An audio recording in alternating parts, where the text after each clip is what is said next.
Oke, sekarang biar pemandangannya berubah.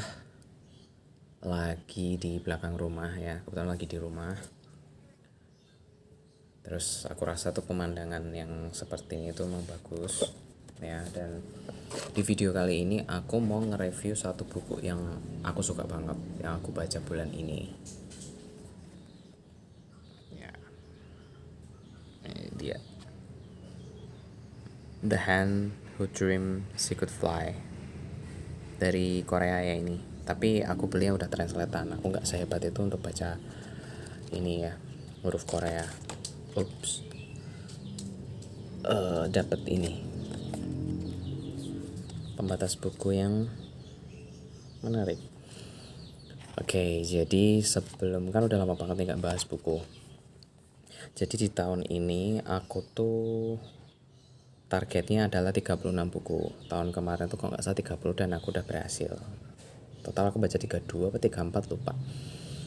Nah, ini sekarang di tahun ini tuh 36. Tapi kan kalau kemarin tuh biasanya tuh kayak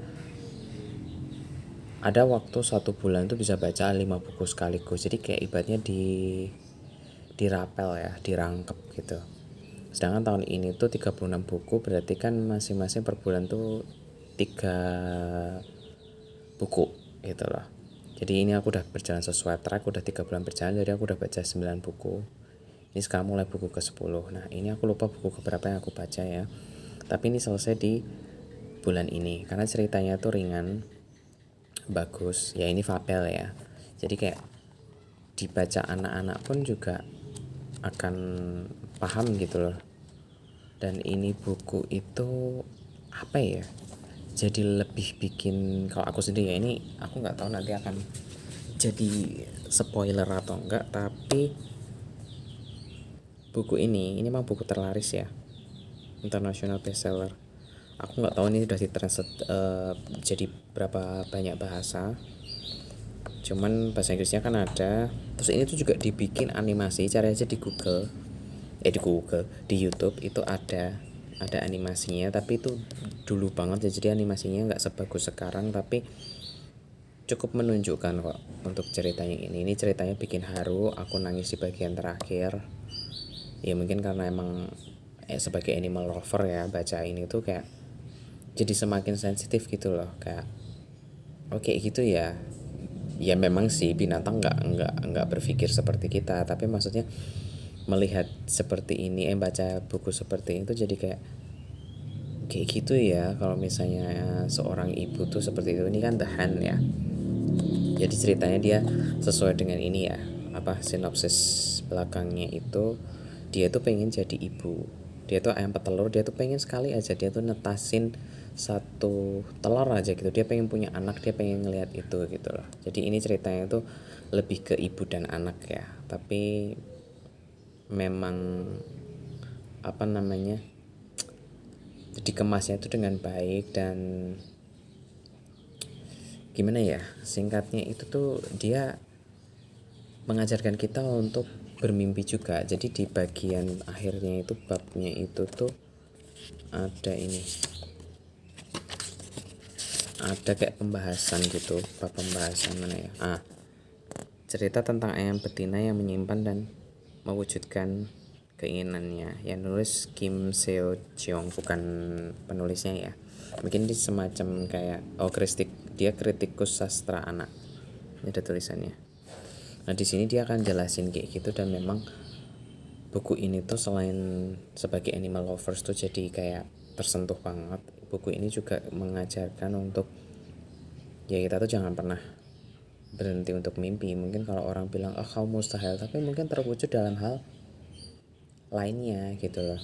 Seperti di sini tuh dia siapa namanya, Daun, dia menamakan dirinya Daun. Kalau di animasinya itu dia namanya Daisy, karena kan bahasa Inggris ya. Nah si Daun ini tuh dia tuh pengen banget jadi ibu, dia capek jadi ayam petelur, dia pengen mengerami telur, menetaskan, terus jadi ibu gitu loh. Pada akhirnya itu terwujud memang gitu loh, seperti sinopsisnya di sini ya. Dia dia berhasil menetaskan satu telur.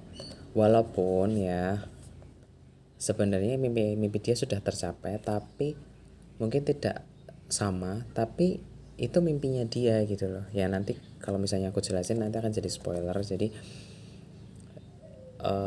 kalau kita punya mimpi apapun itu ya kita harus berusaha ke situ, walaupun mungkin tidak terwujud yang seperti yang kita mau, ekspektasi kita, tapi siapa tahu mimpi kita tuh terwujud dalam hal lain gitu loh.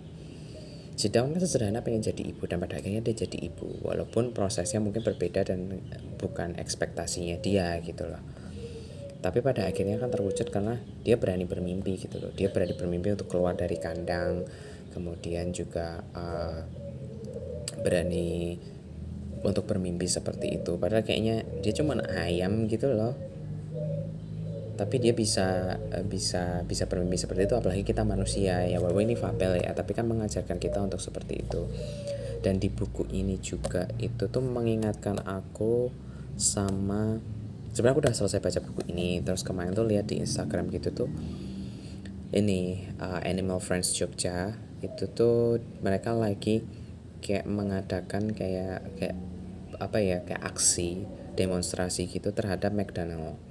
Jadi McDonald itu memakai kandang, mereka memakai telur, tapi ayam petelurnya itu seperti daun ini ditaruh di kayak kandang baterai gitu.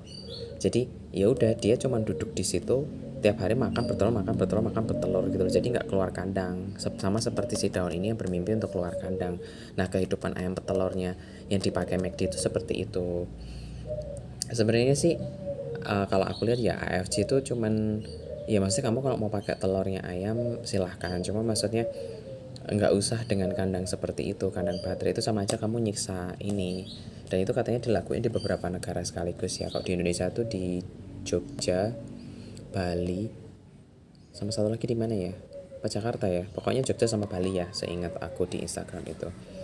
Nah terus baca ini tuh jadi ingat ya kehidupan ayam petelur dalam itu. Kalau aku baca dari sisi daun itu kayaknya kok kasihan banget gitu loh. Maksudnya kamu mau pakai, mereka tuh udah telurnya kita ambilin tiap hari, mereka udah isinya tuh cuman makan bertelur dan dikurung di kandang itu tuh dalam jangka waktu yang ibaratnya selamanya gitu loh. Nah jadi ngerasa lebih sensitif aja sih terhadap binatang juga setelah aku baca ini. Maksudnya emang dari awal tuh animal lovers ya, tapi setelah baca itu jadi kayak ngelihat kayak oh kayak gitu ya. Walaupun sebenarnya aku mau jadi vegan itu tuh belum bisa gitu loh.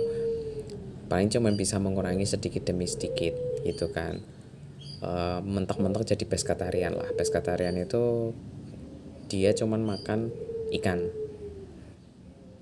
jadi nggak makan daging. Aku nggak tahu telur kayaknya nggak, jadi dia cuman makan apa namanya, makan ini, makan ikan doang. Kalau vegetarian itu tuh setahu aku tuh mereka nggak makan daging, mereka makan sayur, tapi juga kayaknya masih makan kayak telur gitu, masih minum susu gitu. Jadi mereka nggak makan daging, nggak makan binatang termasuk ikan, tapi ya itu tadi mungkin konsumsi telur, konsumsi itu. Kalau vegan kan bener-bener mungkin nggak semacam plant based gitu loh, jadi no hewani sama sekali. Nah aku mungkin belum bisa sampai situ, tapi ya mungkin support aku dalam bentuk lain ya, melalui AFC atau shelter yang lain gitu, dalam bentuk donasi. Jadi teman-teman kalau kebetulan lagi dengar lihat YouTube ini, kalau misalnya belum bisa seperti aku, dalam artian adalah mengubah pola lifestyle-nya itu, ya paling enggak mungkin kita bisa donasi lah gitu loh, untuk membantu shelter-shelter di dekat kita. Atau kalau misalnya sesederhana ini sih, aku di kos itu tuh punya pakan kucing. Jadi kalau misalnya ada kucing liar atau kucing mana terserah nyari makan gitu, aku punya tempat makannya gitu kan, jadi dikasih aja sama minum gitu loh. Ya mungkin kita nggak bisa ngasih mereka forever home, tapi setidaknya kita bisa ngasih mereka makan sih itu. Jadi mungkin kalau teman-teman belum bisa support dalam bentuk mengubah lifestyle-nya, nggak apa-apa gitu loh, karena masing-masing kan punya jatahnya masing-masing. Kalau memang kita nggak bisa kayak gitu, nggak usah dipaksain, tapi mungkin kita bisa membantu dengan cara yang lain. Nah jadi supaya mungkin lebih sensitif juga, aku usulkan untuk baca buku ini worth it. banget untuk dibaca. Ceritanya menyentuh dan fabelnya sederhana. Ini kayak kalau nggak salah tuh aku cuma butuh berapa hari ya, total kayaknya cuman ketika aku luang itu tuh 2 hari doang sih. Jadi 2 hari itu aku kalau misalnya lagi free time gitu aku baca. Tapi karena dia kan modelnya bahasanya itu bisa jadi dibaca anak-anak sekalipun ya, jadinya tuh bacanya cepat karena balik lagi nih fabel kan. Jadi cuma 2 hari doang tuh kelar. Ini berapa halaman sih? Ya lumayan sih, 200-an ya, 200-an halaman. Tapi 2 hari cukup lah gitu loh. Karena ini apa ya, ketika udah mulai baca tuh kayak susah berhenti. Cuman kan ya aku berhenti karena harus kerja dan lain sebagainya. Tapi ketika punya waktu luang tuh bisa langsung selesai gitu. Ini buku bagus banget, nggak heran dia jadi internasional bestseller ya, padahal cuman fabel gitu loh. Aku malah penasaran ada ini juga sih, dia buku dia yang lain tuh ada. Nah ini The Dog Who Dared to Dream, ini juga karyanya Hwang Sunmi ya, Korea juga.